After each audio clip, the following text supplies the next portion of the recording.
Namaskaram. Vanakkam. Thank you for a wonderful opportunity and thanks, Malaji, for that complete overview of what is required. Since Malaji has already given the overview and something about the way we interpret Sama has been already talked about, I would now get into a kind of a situation where how practically these things can be taken forward. I say this practically because as of now, there are many things which have not shed the Western cloak. It is very necessary that the Western cloak is, kind of removed, and that removal probably will require a gradual turnaround. Also, I come from a land which has a system of medicine as it is called today. I'm not very comfortable in calling Ayurveda or Siddha systems of medicine. They are systems of life. Nevertheless, going about with what's been already identified as, I come from the land of the Siddha medicine. And we have one of the 18 Siddhas by name Thirumolar, who had given a wonderful concoction for life. In one of his verses, he says, kindly permit me to quote it in the original form.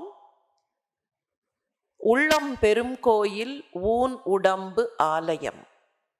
Freely translated, it would mean the mind is the temple and the body is all that which goes into the temple. In other words, the mind becomes the sanctum. The rest of the prakaras and other mantaps and all that are part of the body. Thella Thalindarku Jivan Shivalingam. The Jiva itself is the Shivalinga. So keeping this in mind, kindly permit me to tread a little further. Malaji was talking about the pandemic and why the pandemic came in. Let's tread a little more. Health, as Malaji was rightly pointing out, the definition for health by that organization, which is called the World Health Organization. I'll come to the definition a little later, but then generally, if we ask someone, how are you? Are you healthy? Are you okay? Saukyama, whatever. I'm not afflicted by any disease. And I have no disorder, no difficulty. That's what many of us tend to think, that health is the absence of any disorder or absence of any disease, seemingly normal. But health also has a component that the functions will have to be in line with the growth or with age. And this is what generally we tend to think, but what exactly is health? I will initially take the WHO's definition itself. The general thinking about health is that if your body is okay, you're healthy. Body being okay is what is called physical well-being. But then, is physical well-being enough? I'm not afflicted by any disease, but I'm upset and depressed. I have no disorder, but I'm emotionally unstable. I become agitated. I'm all the time angry. Am I really healthy? So there is another component to health that's being added now. Along with physical well being, there is something else coming in, mental well being. Right, fine. I'm physically okay, I'm mentally okay. I'm not upset or depressed, but then still I feel insecure. I'm irritated. I'm jealous. All that moha, lobha, everything comes in. I'm in stress and anxiety. I'm not able to relate to someone sitting next to me. She smiles at me, but then I'm not able to smile back because I feel that she's not smiling at me with friendliness, but then she's trying to tease me. So there is some kind of inner conflict. So, along with physical well being, mental well being, one other component of health gets added, and that is social well being. Unless someone is able to relate to the society, to the community, to things around, he or she is not healthy. Now, WHO stops there. WHO says health is not mere absence of disease or infirmity, but then it is physical, mental, and social well being. However, ancient Indian wisdom has realized that these three components are not sufficient, but you still have two other components which will have to go in: the spiritual well-being and intellectual well-being. So putting all of them together is health: physical, mental, social, spiritual, and intellectual well-being. And today the world has started talking about wellness. We no longer talk about health. I have been with a medical university. I have been interacting with several other medical institutions across the globe. And in the last half a decade or so, the emphasis has been from health to wellness. Now, once again, wellness is trying to have any number of definitions possible, but what exactly is wellness? It is the journey towards maintaining good health. And wellness will mean awareness of multiple dimensions of health and being healthy. Take charge and make informed and empowered choices. That is where what Malaji spoke about comes in relevant. You will have to make empowered choices about your own health, constant efforts towards achieving the potential. So we have moved from, and we would have to move from health to wellness, and this movement cannot happen without IKS coming into the picture. There are certain perennial questions which have become deeper and deeper with the onset of the pandemic. These have been there. Will diseases decrease? All of us have this question. Will diseases decrease? Will the human environment become pathogen-free? Will the healthcare community stop human suffering? It is indeed a paradox that, several times we say the hospital has expanded and there are more number of hospitals now in a city. I laugh at it when people tell me hospitals have increased. It is that the hospitals will have to decrease and the hospitals will have to shrink if the community is become healthier. So what are the answers to these questions? Before we go to the answers, let's look at what has happened. Malaji was talking about pandemic and why the pandemic came in. Let's have a look at it. The appearance of newer viruses. 2 years ago, we heard the name COVID, Corona, many of these terms which we have never heard of, PPE and social distancing. All these were only in the textbooks, realms of only specialists, and now these terms became household terms. Now just look at it.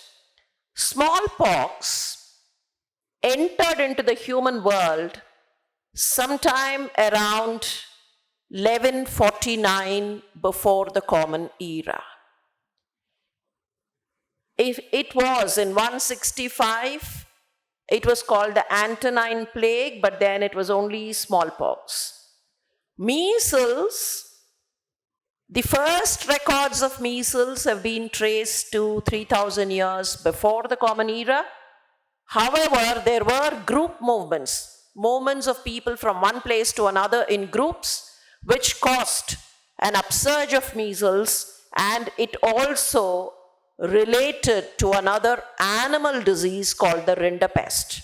Rinderpest virus transformed itself to a measles virus.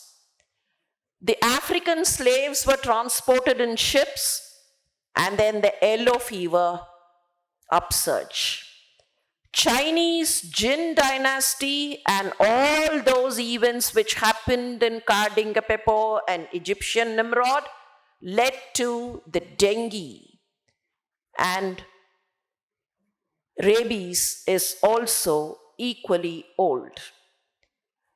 Now, has the migration of viruses stopped? More technology, more medicine, more drugs, more pharmaceutical industries. Have the viruses stopped? No. 1970s, you found the Ebola coming in. 1990s, the Hanta.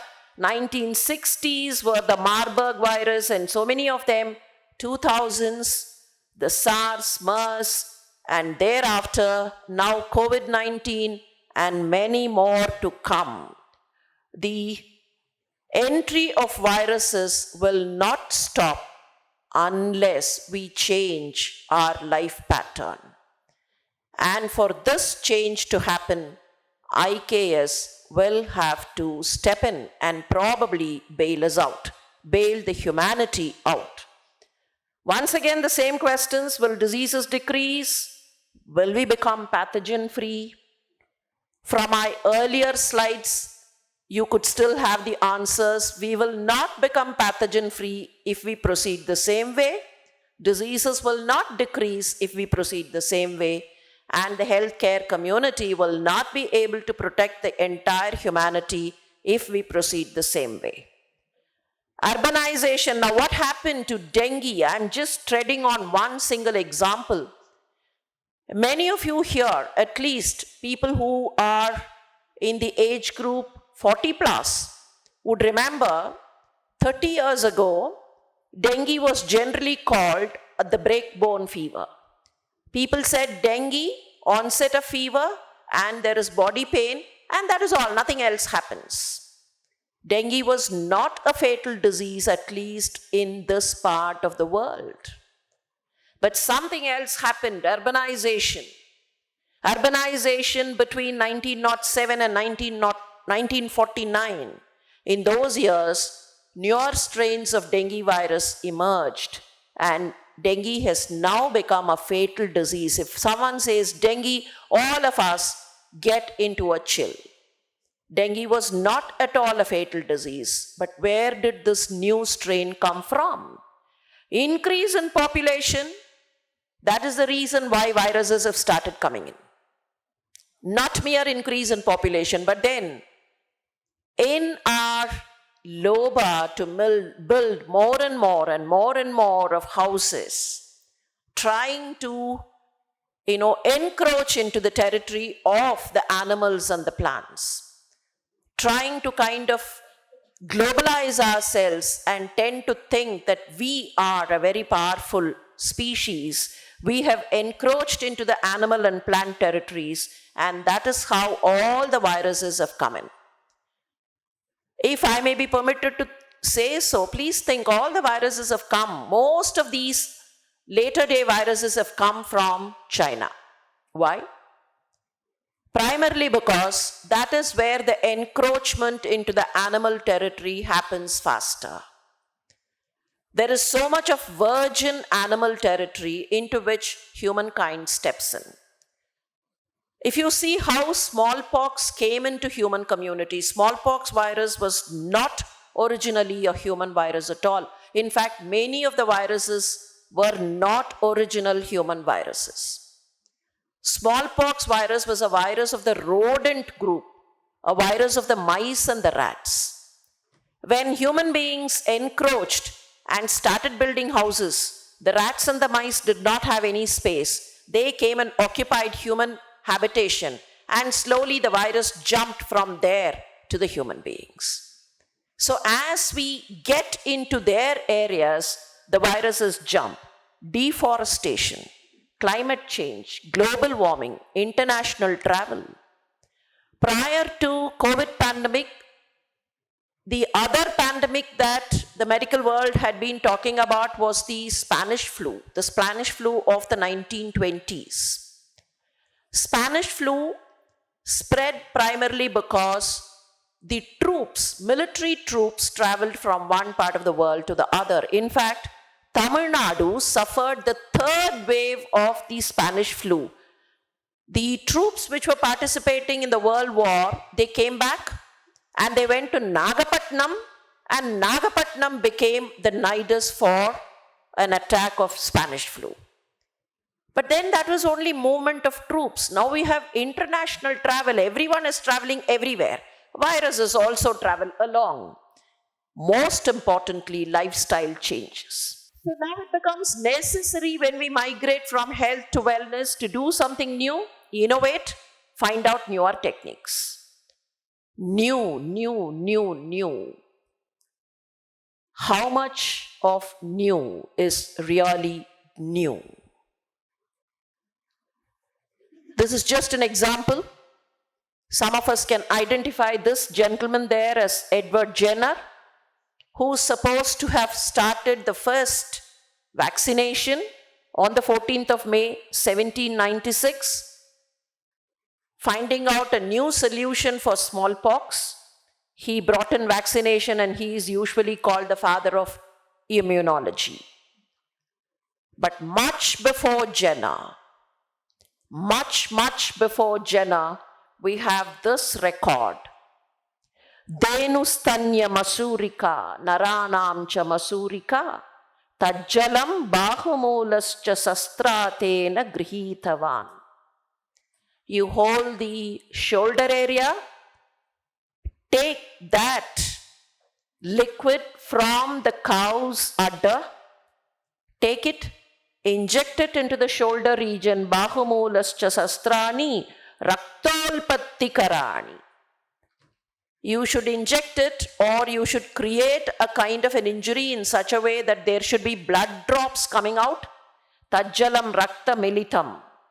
There will be jwara sambhavam, there will be fever in that individual, but once the onset of fever is found, you can be rest assured that the individual has immunity developed.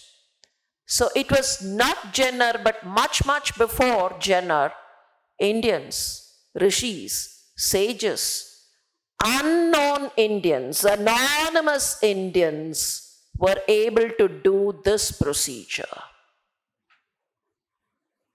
So how much of new or newer can we get? How much can we learn from the old? So our way forward is not creating something new, but then learning new from what is already labeled old. The health sector has been discussing diseases, cures, remedies, whatever drugs, formulation, trials, investigations, interventions, non-interventions, special methods. Now put all of them together. Novel cures, inquisitive combinations, innovative formulations, health parameters are widened. From what the West has given us, health parameters are widened, health indices have been diversified. Once upon a time, we talked of certain mortality rates. Now we talk of many more mortality rates, evaluations, analysis, reports. People appear to be healthy. Longevity has increased. We keep saying people have become, they live for a longer time. Health is being discussed, as rightly pointed out by Malaji. Everywhere you find fora where health is being discussed, and everybody talks about healthy combinations, healthy habits, and so on and so forth. Now look at this. This has become very common. A lot of people doing all this. And we generally tend to think for someone to be doing this, that someone will have to be in a state of extreme fitness, isn't it? That's what we tend to think. If someone is skating on the road like that, that individual will have to be extremely fit. And someone to be doing this, most of our youth keep doing this on the road on normal times, and we tend to think that someone will have to be extremely fit to do this.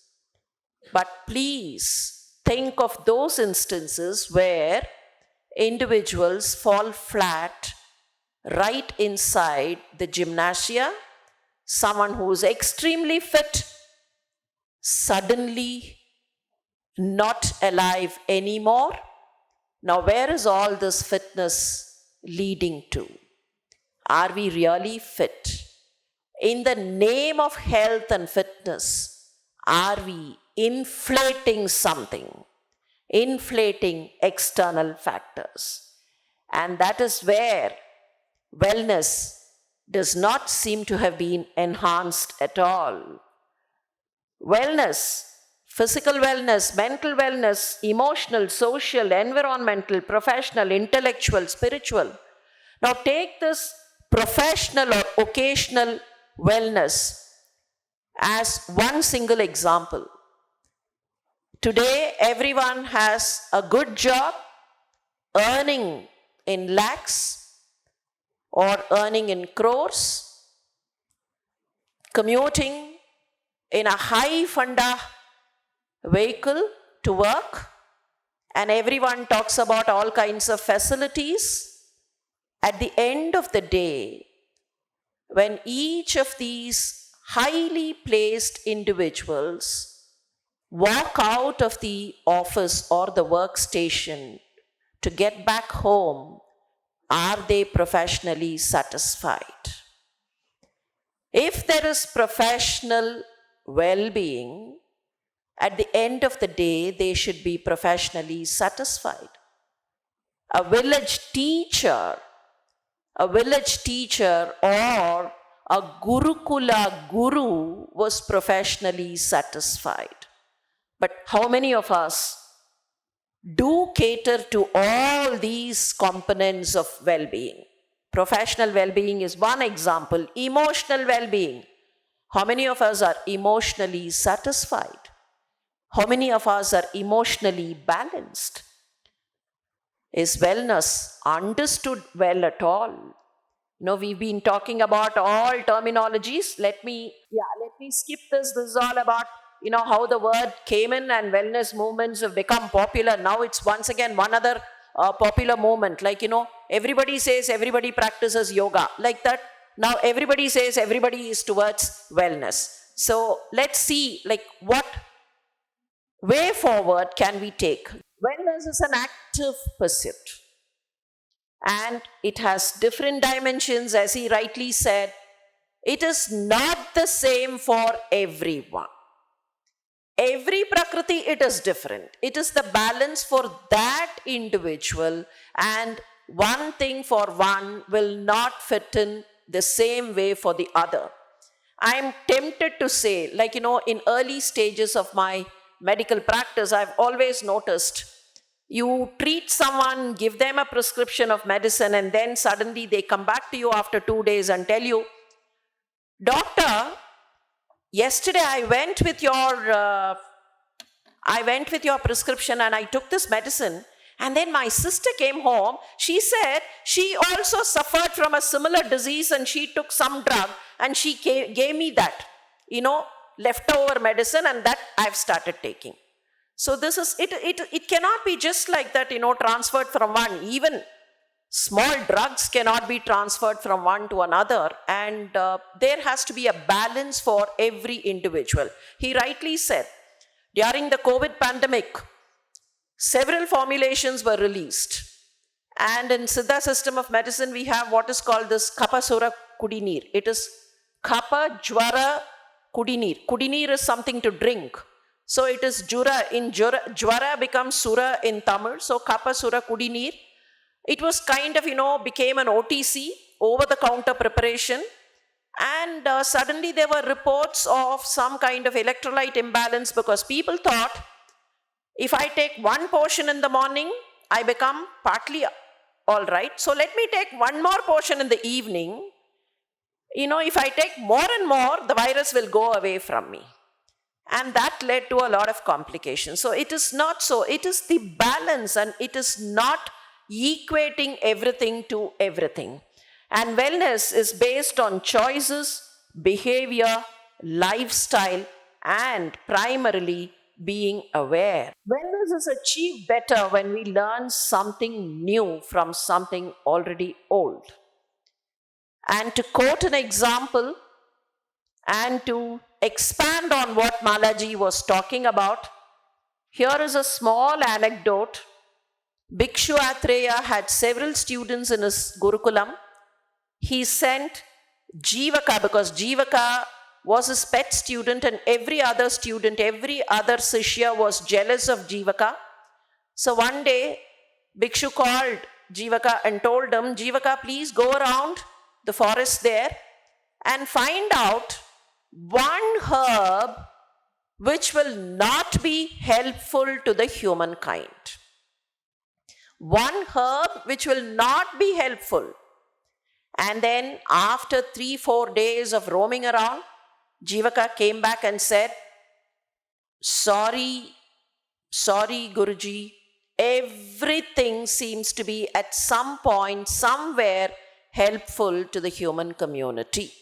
In other words, environment and human beings will have to live in balance. One other thing, entire science of health and life, according to IKS, be it Ayurveda or the Siddha system, I keep them parallel for the simple reason many drugs and many formulations, many preparations, many herbs are used the same way in both areas. If you call it Gudichi in Ayurveda, you call it Seendil in Siddha. That is all is the difference. And you go to the northern parts of the country, you call it Giloy. Whether it is Giloy or Gudichi or Seendil, it is the same. It's only that the name varies according to the language. And it is compassion to all suffering, towards all suffering, compassion and trying to relieve all suffering. And that is why you have all these Gavayurveda, Hastayurveda, Vrikshayurveda, everything is part of one single area trying to heal and make human lives better. And that has led to what is called the One Health Triad. Of course, One Health is now being talked about by the Western Hemisphere more, though it originated in this part of the world. Healthy people depend on a healthy environment, and healthy environment will depend on healthy animals. Unless the animals are healthy, humankind cannot be healthy, and this is one health, one single health for the entire cosmos or universe. In simpler terms, wellness is not a frozen state. It is a dynamic continuum. It relates to feeling good, being inclusive of all sentient and insentient beings. Does not decrease. My health can decrease. I can say, yesterday I was healthy, today something has happened, my health can decrease. But well-being and wellness cannot decrease. It has an introspective eye. Increasing immunity from within and not from outside. That immunity can be immunity against diseases, immunity against hardship, immunity against all difficulties. It is that introspective eye for what is called an extrospective vision. So what all can be the ways forward? I will just narrate 3 steps forward. 1, take it from the Indian horizon, smaller, simpler habits which can become part of the daily life. Apart from teaching our children about all this in schools, simpler habits. Now, how many households people sit on the floor? How many children, when they go back home, sit on the floor? There was a time when we all sat down on the floor and ate. Today, every house has a dining table. It is a must. A refrigerator is a must. And we are talking about global warming. All those gases which are coming out of the refrigerators. All those things which are unnecessarily laden. Every house has almost become a mini powerhouse. The grinder, the mixie, the microwave, everything. Even for your water, you need a water heater. We've done away with all the olden system. Simpler things as daily habits. Let children learn to sit on the floor. Have one meal sitting down on the floor. Smaller habits, smaller things. Simpler changes in lifestyle habits. Lifestyle habits. Junk food to be avoided. And children sitting with the family and eating, it is a kind of a lifestyle habit. I have a reason to tell this. When the television came to this country, sometime in the 1970s, late 1970s and early 1980s, people were cribbing, saying television is stealing a lot of time. But today we realize that was much better. You know why? There was only one hall or drawing room, and there was one television in the house. The entire family sat down and saw whatever limited programs that were telecast. The mother was able to see the child reacting to what is there on the screen and understand what the child really felt. Today, televisions inside the rooms. Every room has 2-3 televisions. The family does not know what the child looks at, and the child becomes a prey to so many other things, including mental well-being. Many of them become mentally upset. I deal with children who are 18 plus, 19 plus. Why is it that they are not able to face life? Why is it that they are not able to face failures in life? In one examination, mark goes down. That is all. Why? Why? That is not the end all and be all of life. So what has happened? There is some kind of a mental imbalance, primarily because lifestyle habits have changed. Let us bring back those lifestyle habits which are positive, and of course, the very single core factor of bringing in dharma into life. Now, this is one of the subhashitam that many of you will identify. I don't have to give you the entire text, but then what does it say? Dasha kupa sama vapi. Dasha vapi samo hladaha. Now, if there are 10 wells, instead of having 10 individual wells in individual houses, it is fine if you have one pond for the village. Everyone can share from there. Now, instead of having 10 ponds in a village, it is fine if you have one putra. But then see what happens, what we call as anticlimax. Dasha putra samo drumaha. Instead of 10 sons, you have one tree planted, and that gives more advantage and more future. So it is keeping the common good in front, anterior to the individual self-centeredness. And that is what she said, keep dharma in front, dharma as the core, dharma as everything, and then we have the way forward to wellness. All these habits, sitting down and eating, feeding those creatures which are around us. Just see those children happy sitting under the tree and having these plans. These were regular plans in the household. Now, what has happened? Bring back all these, and these small little steps will take a very, very large leap for the entire humankind towards wellness and towards positive health. Thank you very much for a wonderful opportunity. Thanks a lot.